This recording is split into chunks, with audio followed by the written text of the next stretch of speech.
人变。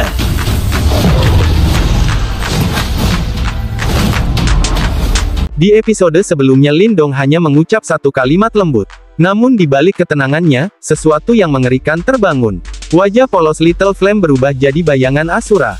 Tiang logam hitamnya menghantam bumi. Satu musuh terpental jauh, tubuhnya menciptakan parit 100 meter panjangnya. 4 lawan menyerbu, namun hanya sekejap sebelum amukan Little Flame meremukkan pertahanan mereka.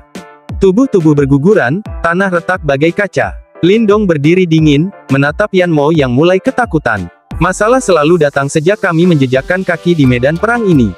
Dan saat angin berhenti, satu kalimat menggetarkan jiwa mereka. Karena masalah akan datang, kami tidak akan menunjukkan belas kasihan. Nama Lindong dan api kecil pun terukir di hati mereka yang selamat.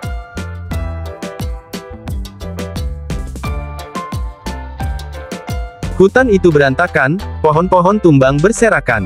4 orang kuat dari Wind Cloud Empire terkapar, napas mereka tinggal sisa. Tapi Lindong hanya berdiri tenang, matanya menatap arah Yanmo kabur. Dia tak suka cari masalah, tapi juga tak ingin ada yang bisa membawa kabar tentang dirinya. Sukui mendekat, suaranya pelan, "Saudara Lindong, Yanmo itu licik.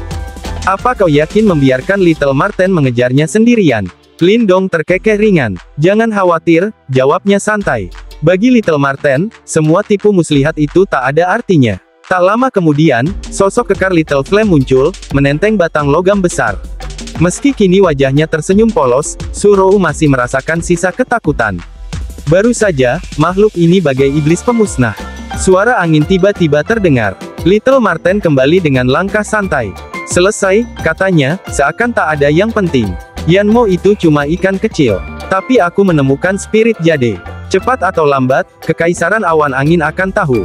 Sukui terbelalak. Yanmo yang begitu kuat, di mata Little Marten hanyalah gapi yang tak berguna.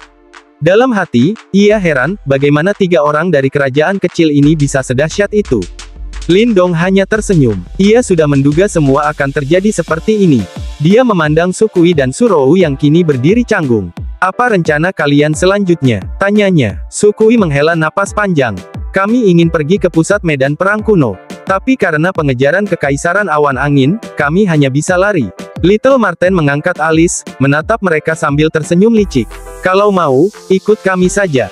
Trio Sukui terdiam. Tawaran itu terdengar menggoda, tapi juga penuh risiko. Akhirnya, Sukui menunduk hormat. "Baik, jika saudara Lindong tidak keberatan, kami akan ikut." Surou mengangguk cepat. Mata besarnya bersinar gembira. "Terima kasih," ucapnya tulus. Namun, Lindong menatap Little Marten curiga. Ia tahu si musang licik itu pasti punya maksud lain. Little Marten hanya cengar-cengir tanpa menjawab. Dalam hati, dia sudah punya rencana. Surou menyimpan kekuatan tersembunyi luar biasa. Jika hari nanti gadis itu tumbuh, dia akan jadi sekutu yang tak ternilai. Tak lama, rombongan mereka bergerak, terbang menuju 10.000 kota gajah. Saat mereka melesat di angin, Lindong mendekat dan berbisik, "Apa rencanamu sebenarnya?" Little Marten terkekeh. "Kakek Marten melakukan ini demi kamu. Perang 100 kekaisaran bukan main-main. Kau butuh lebih dari kekuatan, kau butuh teman. Dan gadis itu, Surou, memiliki bakat langka." Lindong terdiam, pikirannya melayang pada sosok lain yang tak kalah luar biasa, Ling Qingzu. Wanita sempurna, cantik bagai dewi. Tapi sejak kejadian di makam tua, dewi itu ternodai olehnya. Ada celah kecil di kesempurnaan yang membuat Lindong tak bisa lagi memandangnya hanya dengan hormat. Mata Lindong menatap jauh ke cakrawala, senyum penuh tekad mengembang di bibirnya. Dalam hati, ia bersumpah. "Ling Qingzu, perang 100 kekaisaran tidak akan menghentikanku. Suatu hari nanti, aku akan berdiri di depanmu dan berkata, seorang wanita yang sudah jadi milikku, selamanya akan jadi milikku." Di bawah matahari terbenam berwarna merah darah, bayangan pemuda itu memanjang. Dan di dadanya, ambisi dan janji bersemayam, menanti untuk dibuktikan pada dunia. Di sebuah tempat bernama Medan Perang Kuno, berdiri kota raksasa yang membuat semua orang terperangah, kota 1000 gajah. Kota ini bukan cuma besar, tapi sangat besar. Bayangkan saja, dinding kotanya menjulang tinggi sampai hampir menembus awan dan memanjang sejauh mata memandang. Kota ini begitu penting karena siapa saja yang ingin masuk ke wilayah tengah Medan Perang Kuno, pasti melewatinya. Namun, meskipun di tempat lain orang-orang bebas bertindak semaunya, di sini semua tunduk pada aturan. Ini karena kota dijaga oleh pasukan dari Sekte Super, organisasi kuat yang namanya saja sudah cukup untuk membuat para petarung terhebat sekalipun menundukkan kepala. Saat itu, Lindong bersama rombongannya tiba di depan gerbang kota. Dari langit, ribuan sosok terbang turun untuk mendarat di depan dinding raksasa. Ada aura kuat di antara mereka, membuat Lindong kagum, tempat ini benar-benar sarang para naga yang menyembunyikan kekuatan besar. Sukui, teman seperjalanan Lindong, mengingatkan. Saudara Lindong, di sini kita tak boleh terbang. Kita harus masuk lewat gerbang.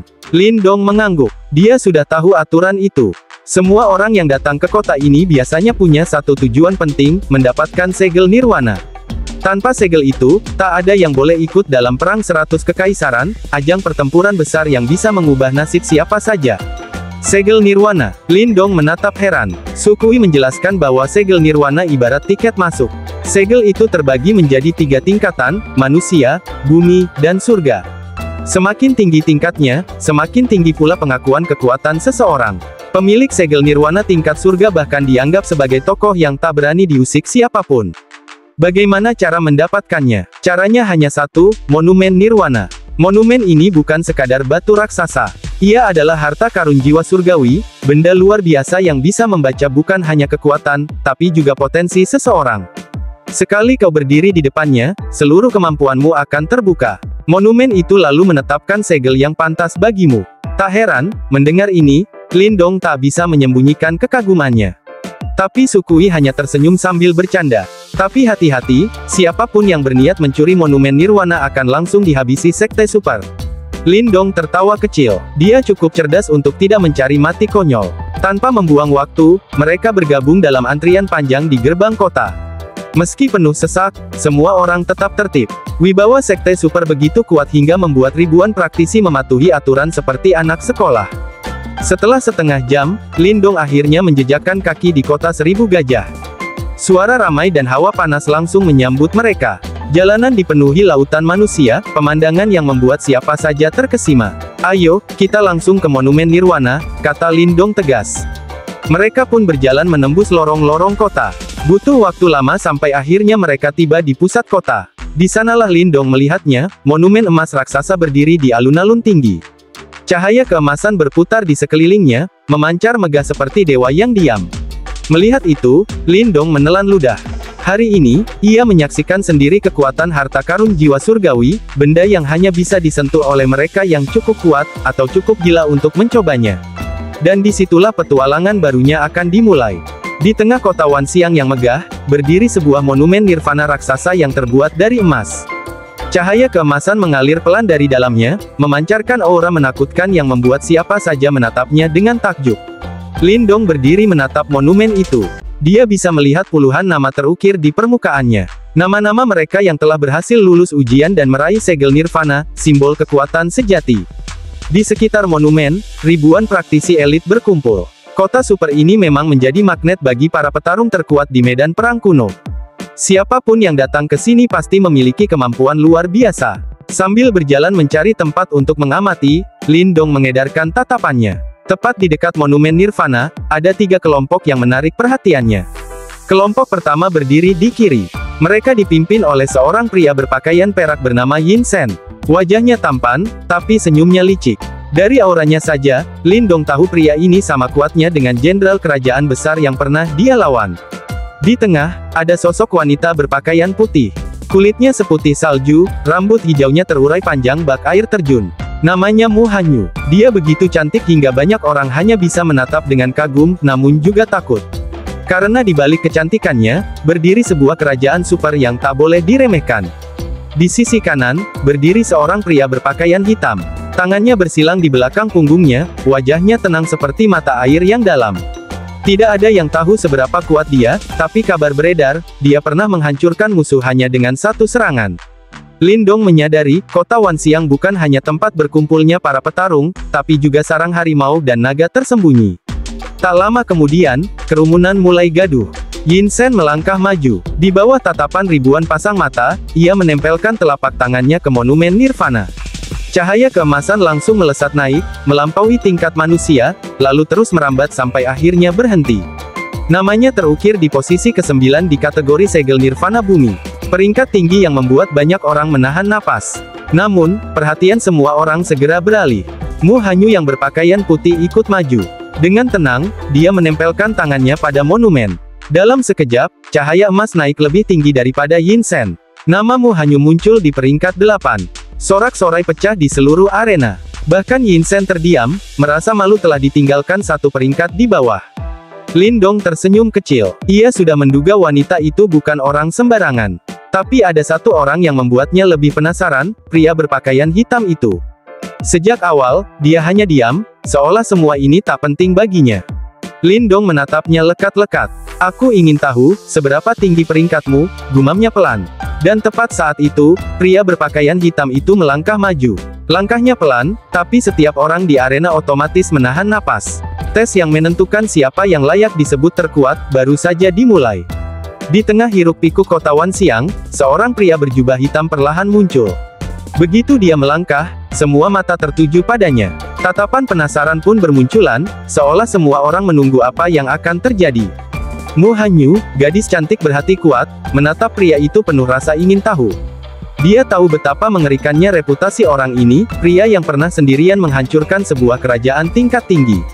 Tapi dia tak menyangka sekuat apa sosok itu di depan monumen Nirwana. Yin Sen, petarung arogan yang selalu merasa paling hebat, merasakan hawa berbahaya dari pria berjubah hitam. Dadanya sesak, egonya terusik. Apa dia benar-benar lebih kuat dariku? Gumamnya kesal. Pria itu berdiri tenang di depan monumen raksasa. Ia perlahan mengulurkan tangannya. Sunyi. Namun detik berikutnya, cahaya emas yang menyilaukan meledak dari telapak tangannya. Sontak semua orang berseru kaget. Astaga, cahaya emas itu melesat naik, lebih terang dan lebih cepat dari siapapun sebelumnya. Dalam hitungan detik, ia menembus 10 besar peringkat kategori bumi, melampaui nama-nama kuat yang sudah lama bercokol di sana. Tempat ke-7. Seseorang berteriak, namun cahaya itu tak berhenti. Ia terus memanjat, satu persatu nama besar tergeser. Kelima, suara riuh membahana. Di monumen itu, 2 huruf emas muncul terang, Changling. Seisi arena terdiam, lalu geger. Changling telah mencetak prestasi setara petarung elit dari sekte-sekte super. Yin Sen menahan amarahnya. Dia tak terima ada yang lebih bersinar darinya. Sementara itu, Lindong, pemuda dengan aura misterius, menyaksikan semua dengan tenang. Dalam hatinya, senyum tipis muncul. Kalau begitu, giliran kita. Sukui, teman seperjalanannya, maju duluan. Dengan kekuatan penuhnya, dia berhasil masuk peringkat bumi meski jauh di bawah Changling. Meski begitu, itu sudah cukup membuatnya puas. Tapi suasana damai itu segera dirusak oleh suara sumbang. Hei, Suruo kecil, ejek Yin Sen sambil mendekat, bagaimana kalau kau bergabung denganku? Kau tak akan rugi. Suruo memerah-marah. Tapi sebelum dia menjawab, sosok hitam besar melesat cepat bagai bayangan petir. Batang logam raksasa menghantam ke arah Yin Sen. Yin Sen sempat menghindar, namun tatapan matanya berubah gelap. Dia sadar kelompok Lindong bukan orang biasa. Semua orang menahan napas. Bahkan Changling dan Mu Hanyu mulai tertarik pada kelompok misterius itu. Lindong akhirnya maju ke depan monumen Nirwana. Satu tangannya di belakang punggung, tangan lainnya perlahan menyentuh permukaan batu yang dingin. Detik itu juga, seberkas kekuatan aneh merambat ke seluruh tubuhnya. Ia merasakan energi menelusuri kekuatannya, menyelidiki setiap rahasia yang dia simpan. Namun tiba-tiba, kekuatan besar dari dalam dirinya meledak, memutus pengintaian itu. Bersamaan dengan itu, cahaya emas menyilaukan meledak dari tangannya, lebih terang dari matahari siang bolong. Semua orang terpana, matanya membelalak. Cahaya itu melesat naik, memanjat papan peringkat dengan kecepatan gila, bahkan lebih cepat daripada Changling. Di tengah arena yang berguncang oleh sorakan dan tatapan kagum, Lindong hanya berdiri tenang. Senyum tipis mengembang di wajahnya. Hari itu, satu nama baru siap mencatat sejarah di kota Wanxiang.